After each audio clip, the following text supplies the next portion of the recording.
c'est Christelle Plissonneau, promotion 2016. Bonjour, moi je m'appelle Sarah Schneider, je suis également de la promo 2016. Je travaille avec Christelle sur le projet Play & Code, qui est un jeu qui apprend aux enfants de 8 à 12 ans les bases de la programmation. Play & Code, quand on joue dans le jeu, on incarne soit un petit garçon, soit une petite fille. Et on peut en fait parler à des personnages qui se trouvent dans le monde ouvert, résoudre des quêtes qui sont sous forme de mini-jeux.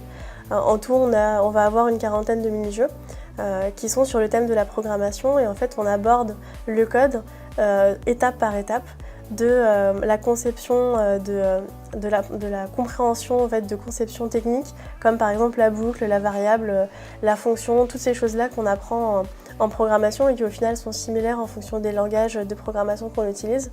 Et en fait on les simplifie vachement. Alors la différence de Play & Code par rapport à ce qui peut exister, donc par exemple Scratch, c'est que vraiment à l'intérieur du jeu on va avoir une pédagogie tout le long qui va accompagner l'enfant et qui va lui permettre de pouvoir vraiment partir de la notion la plus simple jusqu'à l'écriture de script de lui-même. Alors que Scratch ne permet pas ce genre de choses. Par exemple, il faut avoir un accompagnateur à côté de lui. Il faut lui expliquer les bases, la logique de pourquoi est-ce que ça s'imbrique comme ça, de cette façon. Et à l'intérieur de Play & Code, en fait, on travaille vraiment sous forme d'étapes. Il va commencer par comprendre des notions de façon imagée. Par exemple, on va lui dire une variable, c'est quoi? C'est un conteneur dans lequel on met un contenu. Donc par exemple, un verre dans lequel on met de l'eau. Puis après, il va passer sur des petits briques de code qu'il va devoir assembler. Puis du code à trous et par la suite, écrire vraiment du code de A à Z. Et donc toute cette pédagogie fait qu'on va beaucoup plus loin que ce genre d'outils déjà existants. Ce que m'a apporté Epitech, principalement, je pense que c'est de l'autonomie. C'est le fait de pouvoir apprendre par moi-même des choses que je ne connais pas forcément. Ça me pousse vraiment à chercher les réponses à mes problématiques. Et je pense que c'est vraiment la grande force d'Epitech là-dessus, c'est de nous pousser à nous surpasser, à donner le meilleur de nous-mêmes et à toujours chercher plus de connaissances, à combler nos lacunes. Et notamment le jeu vidéo, j'y connaissais pas grand-chose avant de venir à Epitech.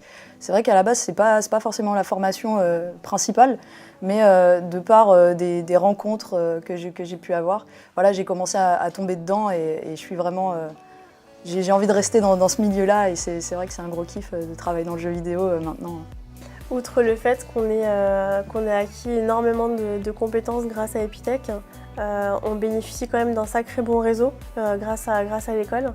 Faut pas oublier que aujourd'hui on est une start-up, mais ça a commencé par un projet étudiant et que sans l'effet boule de neige qu'on a eu grâce à l'Epitech Innovative Project, grâce à la mise en relation avec TF1. Aujourd'hui encore, ils nous accompagnent sur plusieurs choses, notre participation à des salons. On a vraiment, c'est vraiment un bon réseau et qui nous permet aujourd'hui d'être sur le marché et de réussir.